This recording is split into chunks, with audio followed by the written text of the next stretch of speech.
Hello, Digformers. Give me a big high five. Yes, and again. Brilliant.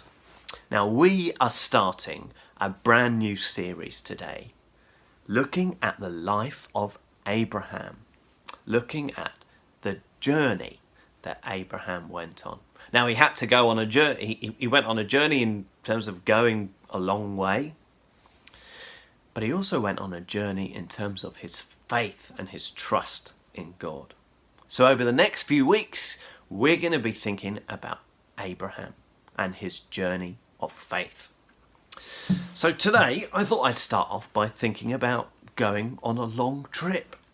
When you go on a long trip, what do you pack with you? What do you bring with you? I'll show you some of the things that I bring with me when I go on my long trip. So let's have a look what I got in here.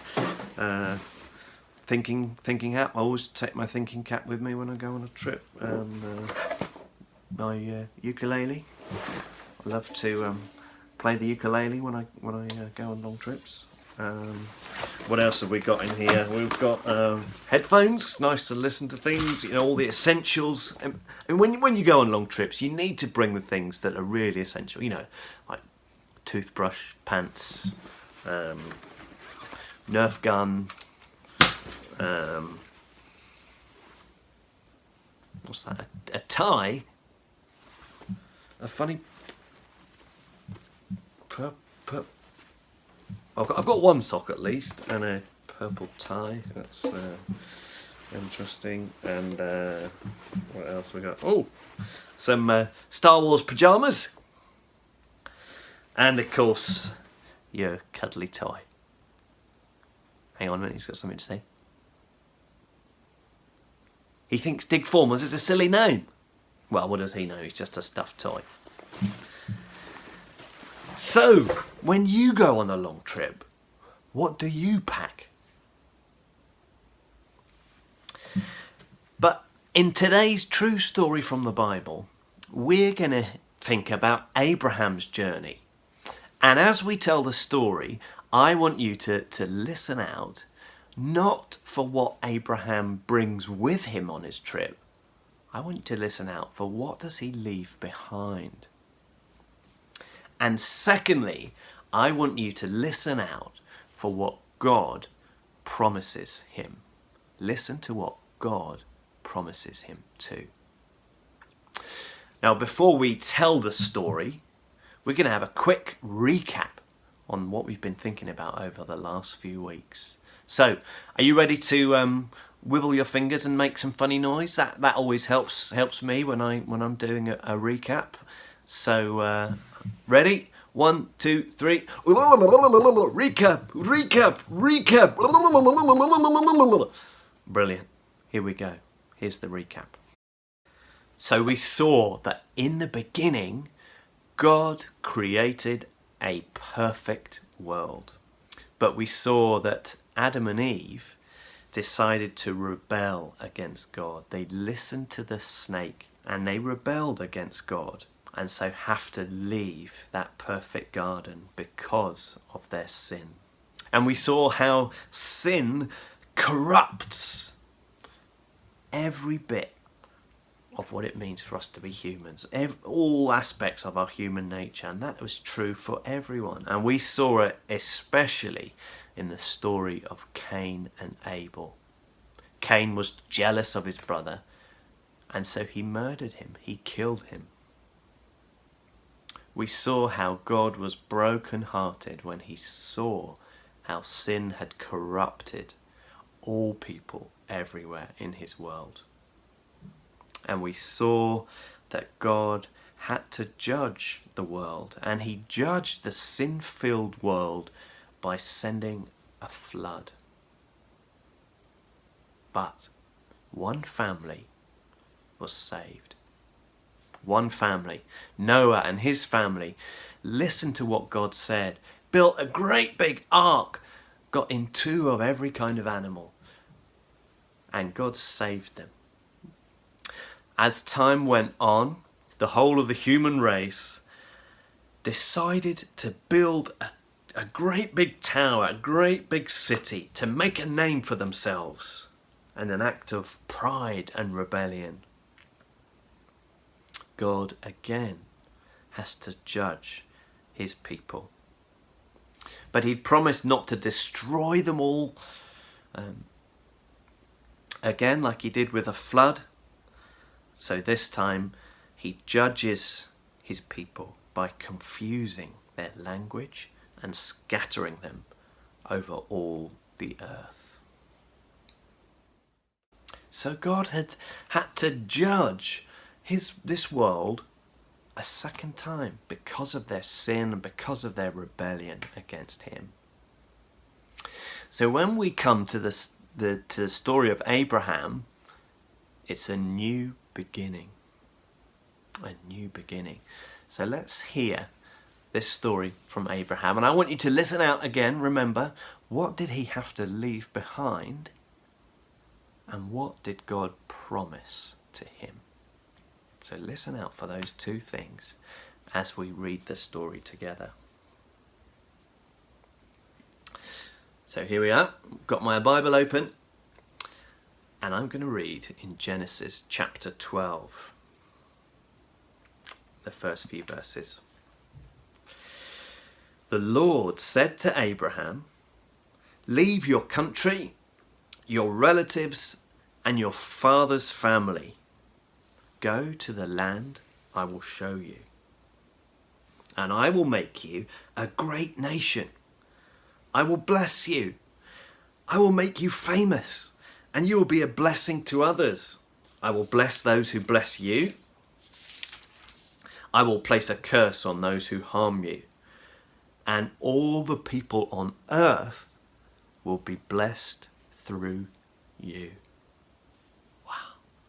So, what's Abraham going to do?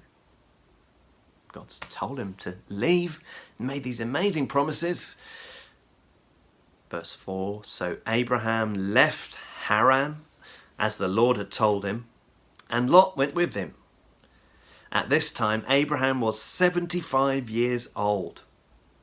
Abraham took his wife Sarah, their nephew Lot, and everything they owned. They took all the servants they had gained in Haran. They set out from Haran, planning to go to the land of Canaan. In time, they arrived there. Abraham travelled through that land. He went as far as the great tree of Morah in Shechem. The Canaanites were living in the land at that time. The Lord appeared to Abraham. The Lord said, "I will give this land to your descendants."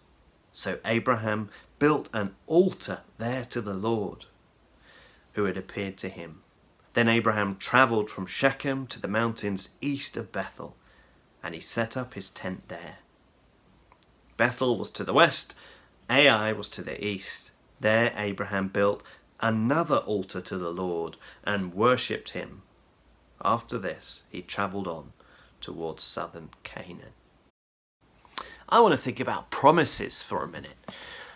When someone makes you a promise, how do you know whether they're going to keep that promise or not? Well, it depends a bit on who's making the promise. Have they kept their promises before? Are they someone who is trustworthy, who we can trust to do what they say? So what did God promise Abraham? Land, people, and blessing. Land, he promised him a new land for him to enjoy. People, he promised him that he would be the father of a great nation, that he would have loads and loads of children, and they would have children, and their children would have children, and that he would be the father of a great nation. And he promised him, thirdly, blessing. Now, blessing doesn't mean just happiness, although there's happiness involved. Blessing is about experiencing God's kindness. It's about experiencing his presence, knowing that God is with you and that he loves you and that he is good to you. So those are the things that God promised to Abraham. But there's a few obstacles in the way of those things. First of all, the land, there's already some people living in the land. And actually they're a bit scary. People, well, Abraham's an old man, Sarah is an old lady, and also she is not able to have children. So that's a pretty big obstacle. How are they going to have children?